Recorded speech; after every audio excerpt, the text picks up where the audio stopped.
20대 중국인인 여성 유학생 살해 사건을 수사하는 경찰은 어제 30대 중국인 남성을 피의자로 체포하고 본격 조사를 시작했습니다. 이 남성은 경찰 수사에 혼선을 주기 위해서 숨진 여성으로 변장한 채 장소를 옮겨 다닌 것으로 조사됐습니다. 취재기자 연결합니다. 허성준 기자, 경찰 조사가 본격화됐다고요?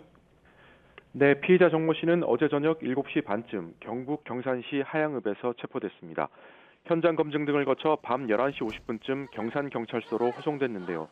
경찰은 오늘 오전 9시부터 정 씨에 대한 본격적인 조사를 시작했습니다. 우선 구체적인 경위와 범행 동기 등을 살피고 있는데요. 경찰은 지난 20일 새벽 2시쯤 정 씨가 숨진 여성 A 씨와 함께 자신의 집으로 들어간 것을 확인했습니다. 정 씨는 같은 날 밤 10시 반쯤 여장을 한 채 집에서 나왔는데요. 택시를 타고 동대구역으로 이동해 화장실에서 옷은 물론 신발까지 갈아 신은 것으로 조사됐습니다. 당시 정 씨는 A 씨의 휴대전화를 들고 있었는데 경찰 수사에 혼선을 주려고 한 것으로 보입니다. 이후 정 씨는 112에 전화를 걸어 태연하게 A 씨가 실종됐다고 신고했습니다. 경찰은 또 정 씨가 피해자 시신 일부를 훼손하고 유기한 것으로 보고 있습니다. 이 때문에 경산의 소각장 등 시신을 유기한 장소로 추정되는 곳에서 시신 일부를 찾고 있습니다. 경찰은 범행 동기와 경위 등을 더 조사해 정 씨에 대한 구속영장을 신청할 방침입니다. 또 A 씨의 정확한 사망 원인과 시점 등을 확인하기 위해 부검을 진행할 계획입니다. 중국 국적의 정 씨는 올해부터 대학에서 강의를 시작했고 A 씨가 정 씨의 강의를 수강했던 것으로 전해졌습니다. 앞서 경산의 한 대학원에 다니는 중국인 유학생인 A 씨가 실종된 지 닷새 만인 지난 25일 오후 정 씨의 집에서 숨진 채 발견됐습니다. 지금까지 대구 경북 취재본부에서 YTN 허성준입니다. 민주당이 제주 실종 사건과 관련해 경찰 개혁을 강조하며 수습 총력전에 나섰습니다. 한편 야권에서는 국민의힘 장동혁 대표가 취임 1주년 쇄신안을 낸 반면 개혁신당 이준석 대표는 전격 사퇴하며 야권 재편의 변수로 떠올랐습니다. 국회로 가보겠습니다. 부장원 기자. 네, 국회입니다. 네, 민주당부터 보겠습니다. 김민석 대표는 오늘 이재명 대통령의 고향 경북 안동을 찾았죠. 그렇습니다. 지난주 부산과 강릉에 이어 오늘은 안동에서 현장 최고위원회의를 열었습니다. 취임 후 지역에서 지도부회의를 연 게 이번이 세 번째인데요. 김민석 대표는 우선 어제 이재명 대통령과 신임 지도부 만찬을 언급하며 원팀 정신 거듭 외쳤습니다. 들어보겠습니다. 민주당은 어제도 오늘도 내일도 하나이고 당은 정부 출범 1년차 내우 외환의 바닥을 다지고 이제 민생에 집중하면서 정부와 대통령을 지원해. 네, 그리고 최대 현안 중 하나죠. 제주 실종 허위 종결 사건과 관련해 경찰 개혁에 박차를 가하겠다고 거듭 강조했습니다. 보안 수사권 폐지를 고리로 한 국민의힘 공세에는 선을 그으면서도 파장을 예의주시하는 모습인데요. 김민석 대표는 이번 사건은 보안 수사권이 작동하는 상태에서 벌어진 일이라면서 국민 권익을 침해하는 수사 권력은 단호히 개혁하겠다고 말했습니다. 또 박선원 최고위원도 경찰과 민생 치안에 대한 국민 우려가 심각한 상황이라면서 경찰 내부 봐주기와 사건 덮어쓰기를 용납하지 않겠다고 다짐했습니다.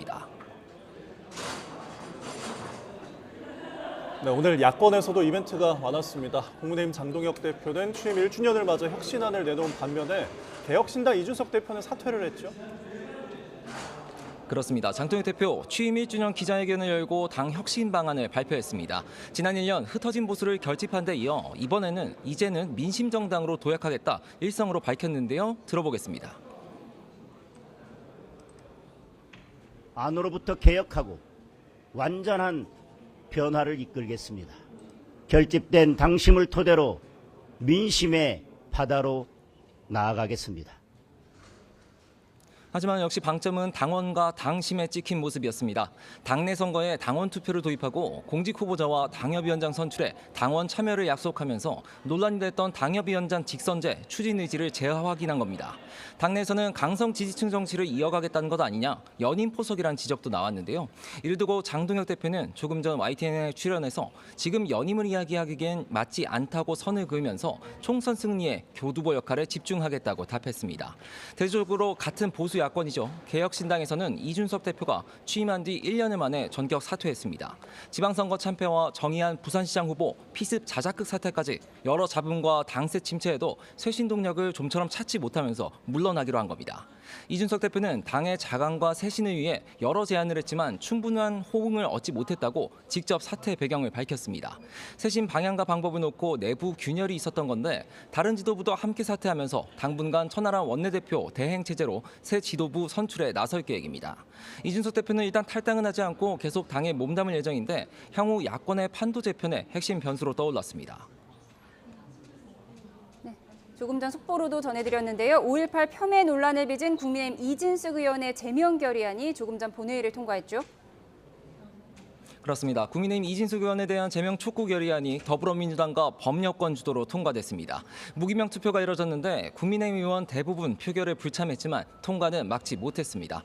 이번 제명 촉구 결의안은 실제 징계 절차와는 별개의 안건인데요. 징계 효력이 발생하려면 국회 윤리특별위원회가 꾸려지고 별도의 징계 요구안을 본회의에 올려서 통과시켜야 합니다. 더불어민주당 김민석 대표는 이진숙 의원을 여자 전두환으로 부르면서 계속 국회에 둬선 안 된다고 주장했고 한병도 원내대표도 국민과 역사 앞에 반드시 책임을 묻겠다고 거듭 강조했습니다. 반면 국민의힘은 무소불위 여당의 폭주라고 강력 반발했습니다. 이진숙 의원도 본회의장 밖에서 기자들과 만나 마치 북한 노동당 일당 독재처럼 대한민국 국회가 민주당 일당 독재가 됐다고 강력 비판했습니다. 지금까지 국회에서 YTN 부장원입니다. 정부의 서울주택 공급 대책에서 가장 관심을 모은 건 용산공원 활용과 서울 그린벨트 추가 해제 여부였습니다. 정부는 일단 올해 발표될 추가 신규 택지 후보지에서는 둘 다 제외하기로 했습니다. 경제부 연결해 보겠습니다. 김홍래 기자, 결국 용산공원과 서울 그린벨트가 모두 빠졌죠? 네, 김윤덕 국토부 장관이 오늘 오세훈 서울시장과의 회동 이후 기자들을 만났는데요. 이 자리에서 김 장관은 용산공원은 원래부터 신규 택지 후보지에 들어있지 않았다고 설명했습니다. 수도권 신규 공급 물량 10만 호 가운데 7만 3천 호를 건설할 택지는 지난 8.13 부동산 대책 발표 때 공개되지 않았습니다. 이르면 다음 달 말, 늦어도 10월 초에 발표될 예정인데요. 이 신규 택지에 용산공원은 포함되지 않는다는 의미입니다. 그렇다고 용산공원 활용을 위한 협의가 완전히 중단된 건 아닙니다. 정부는 당장 발표될 신규 택지에선 제외됐지만 협의를 이어가면서 이견을 좁혀보겠다는 계획입니다. 서울 그린벨트가 추가로 해제될지 여부도 관심이었는데 역시 올해 발표 대상에서는 빠졌습니다.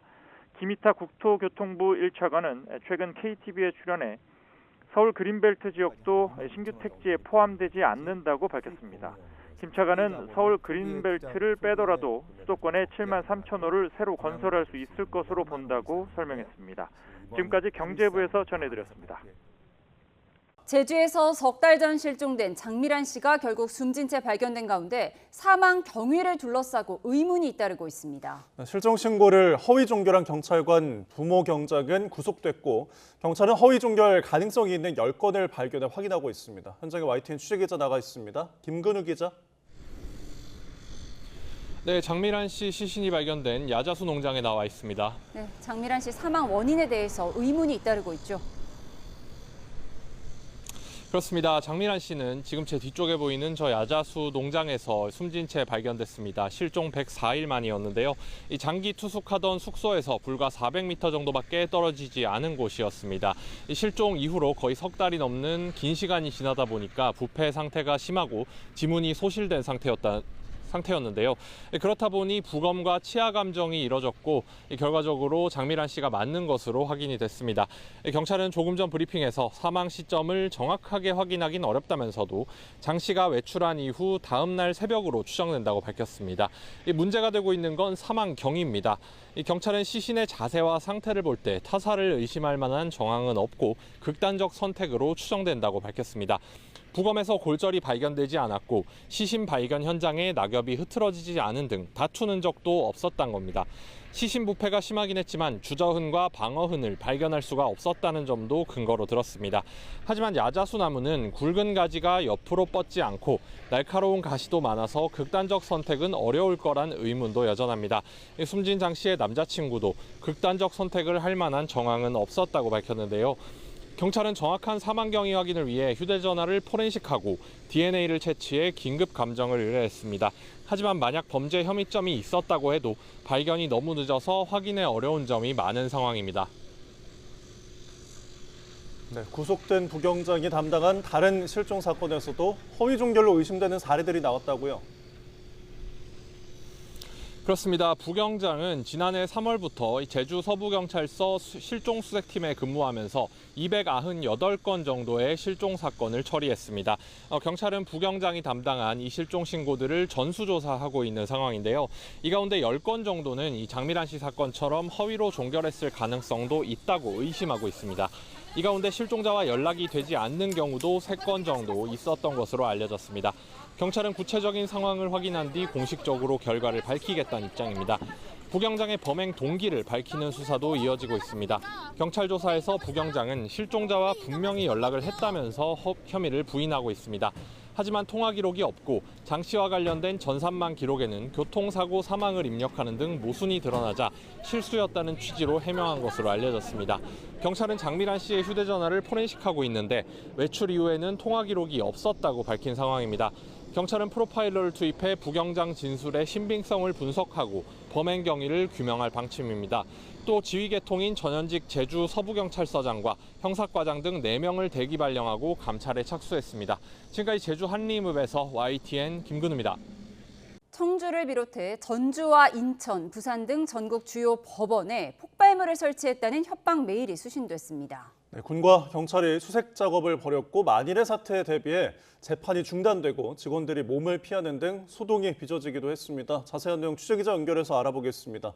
김기수 기자, 법원에 폭발물을 설치했다는 메일이 보내졌다고요? 네, 우선 청주지방법원에 폭발물이 설치했다는 신고가 접수된 것은 오전 10시 반쯤입니다. 법원 공용 메일로 폭발물을 설치했다는 내용이 담긴 메일이 보내졌는데요. 자신을 일본 아이돌 그룹 멤버라고 밝힌 메일 발송자는 서재를 했는데도 악성 댓글과 비판이 끊이지 않았다며 4대 폭탄을 설치해 오후 1시 34분부터 7시 반 사이에 터뜨리겠다고 협박했습니다. 법원 측은 청사 밖으로 직원들을 대피시켰고 관계기관에 신고했는데요. 신고를 받고 출동한 경찰 특공대와 폭발물 처리반, 수색견까지 현장에 투입되기도 했습니다. 경찰과 군은 1시간 넘게 수색을 벌였지만 설치된 폭발물은 발견되지 않았다며 철수했습니다. 이렇게 폭발물이 설치했다는 메일은 청주지방법원은 물론 전주와 인천, 대전, 부산, 광주 등 전국 법원 곳곳으로 보내진 것으로 파악됐습니다. 대부분 단순 해프닝으로 마무리됐지만 법원 곳곳에서 대피가 이루어지면서 업무와 재판에 차질이 빚어지기도 했습니다. 경찰은 협박 메일 작성자를 찾기 위해 IP 추적 등 수사를 진행할 방침입니다. 지금까지 전국부에서 YTN 김기수입니다.